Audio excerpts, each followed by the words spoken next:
उद्योग, व्यापार और बाजार से जुड़ी हर खबर व्यापार समय पर।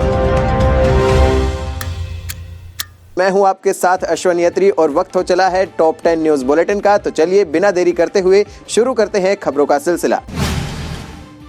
जीएसटी काउंसिल की बैठक अब 28 मई को होने जा रही है। कोविड संकट के कारण पिछले 7 महीने से इसकी बैठक बुलाई नहीं जा सकी।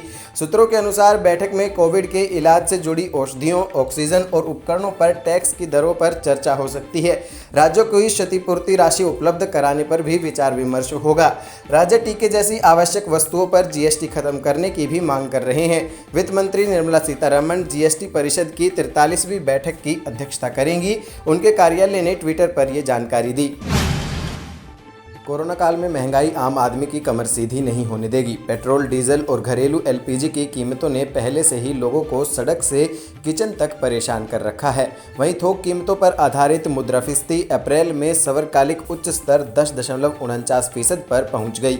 सोमवार को सरकारी आंकड़ों में ये जानकारी दी गई। इससे पहले मार्च में 7.39% थी। वहीं फरवरी में 4.17% थी और ये उस समय 27 महीने का उच्चतम स्तर था। खाने पीने और ईंधन, बिजली के दाम बढ़ने से मुद्रास्फीति बढ़ी है। जनवरी महीने में थोक महंगाई दर 2.3% रही, जबकि दिसंबर 2020 महीने में थोक मुद्रास्फीति दर 1.22% थी। किचन का बजट खाद्य तेलों ने बिगाड़ दिया है। हरी सब्जियों से लेकर आलू, प्याज, टमाटर जहां सस्ता हुआ है, वहीं सरसों तेल से लेकर रिफाइंड तक के दाम पिछले 1 साल में आसमान पर पहुंच गए हैं। खाद्य तेलों की महंगाई आम लोगों को कमर तोड़ने का काम कर रही है। हाल ये है कि पिछले 1 साल में पाम ऑयल के दाम लगभग 2 गुना से अधिक बढ़ गए हैं। वैसे सिर्फ पाम ऑयल ही महंगा नहीं हुआ है, बल्कि सरसों, राइस ऑयल, तिल समेत सभी तेलों के दाम में ज़बरदस्त उछाल आया है। पीएम किसान की अप्रैल जुलाई की किश्त देश के 9.5 करोड़ किसानों के खाते में भेज दी गई है। हालांकि अभी करीब 7 करोड़ से अधिक किसानों की पहली से लेकर 7वीं तक की किश्त फंसी हुई है। किसी का पेमेंट फेल हो गया है तो किसी का पेंडिंग है। ऐसे में अगर आपकी किश्त आपके खाते में नहीं पहुंची तो पीएम किसान ऐप या पोर्टल पर जाकर अपना स्टेटस चेक करें। वहीं आपका नाम लिस्ट से कट तो नहीं गया है।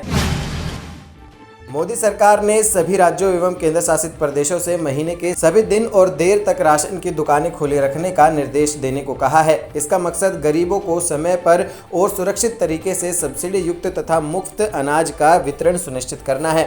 इस संदर्भ में केंद्रीय खाद्य मंत्रालय ने परामर्श जारी किया है। मंत्रालय को ये जानकारी मिली थी कि कुछ राज्य केंद्र शासित प्रदेशों में कोरोना वायरस महामारी की रोकथाम के लिए लगाए गए लॉकडाउन के कारण राशन की दुकानों पर अनाज वितरण के समय में कमी की गई है। इससे लाभार्थियों को अनाज प्राप्त करने के लिए पर्याप्त समय नहीं मिल पा रहा है। सोने चांदी के रेट में आज बड़ा बदलाव देखने को मिल रहा है। देश भर के सराफा बाजारों में आज 24 कैरेट गोल्ड की औसत कीमत 48,000 के पार चली गई। वहीं चांदी ने आज शुक्रवार के मुकाबले 1,145 रुपये प्रति किलो की छलांग लगाकर 71,505 रुपये पर पहुंच गई। सोमवार को 24 कैरेट सोने का भाव 424 रुपये प्रति 10 ग्राम चढ़कर 48,181 रुपये पर पहुंच गया है। वहीं 23 कैरेट गोल्ड की कीमत 47,988 रुपये हो गई है। आज के दौर में लाइफ इंश्योरेंस पॉलिसी के ज़रूरी इन्वेस्टमेंट बन गया है। आमतौर पर यह देखा जाता है कि जैसे जैसे व्यक्ति की आय बढ़ती है, लोग एक से ज़्यादा लाइफ इंश्योरेंस पॉलिसी खरीद लेते हैं। इसकी वजह आय के साथ साथ उस समय की ज़रूरत को बढ़ते हुए मेडिकल खर्च भी होते हैं। आज हफ्ते के पहले कारोबारी दिन सोमवार को शेयर बाजार की शुरुआत बढ़त के साथ हुई। बीसीई का सेंसेक्स 267.92 अंक उछलकर 49,047 के स्तर पर कारोबार कर रहा है। वहीं निफ्टी 81.85 अंकों की तेजी के साथ 14,759 पर ट्रेड कर रहा है। शेयर बाजार में बीते शुक्रवार को कारोबार की शुरुआत सकारात्मक रूप में हुई, लेकिन बाजार इस बढ़त को बरकरार नहीं रख पाया और जल्द ही गिरावट में चला गया। कारोबार के आखिर में बीसीई का सेंसेक्स 41.75 अंक सुधरकर 48,732 और निफ्टी 18.70 बढ़कर 14,677 अंक पर बंद हुआ। OnePlus का नया स्मार्टफोन नोर्ड CE 5G होगा। कंपनी ने इसी साल फरवरी में कहा था कि नोर्ड N10 5G का सक्सेसर वेरिएंट मार्केट में नोर्ड 1N 5G के नाम से लॉन्च होगा। हालांकि इस अपकमिंग फ़ोन को लेकर अब एक लीक रिपोर्ट सामने आई है, जिसमें कहा गया है कि ये फ़ोन नोर्ड CE 5G के नाम से मार्केट में एंट्री करेगा। लीकस्टर मैक्स जैम्बोर ने भी एक ट्वीट में कहा कि नोर्ड CE 5G ही नोर्ड N10 5G का सेक्टर है। Honda motorcycle and scooter India ने कोरोना महामारी को ध्यान में रखते हुए अपने ग्राहकों के लिए एक बेहद ज़रूरी फैसला लिया है। देश भर में कोरोना वायरस के चलते अलग अलग राज्यों में लॉकडाउन लागू किया गया है। ऐसे में लोग अपने घरों में ही रहने को मजबूर हैं। ज़्यादातर लोग न तो वाहन का प्रयोग कर पा रहे हैं और न ही वाहनों की सर्विसिंग ही करवा पा रहे हैं। इसी को ध्यान में रखते हुए होंडा ने अपने वाहनों पर फ्री सर्विसिंग और वारंटी पीरियड की मियाद को बढ़ा दिया है।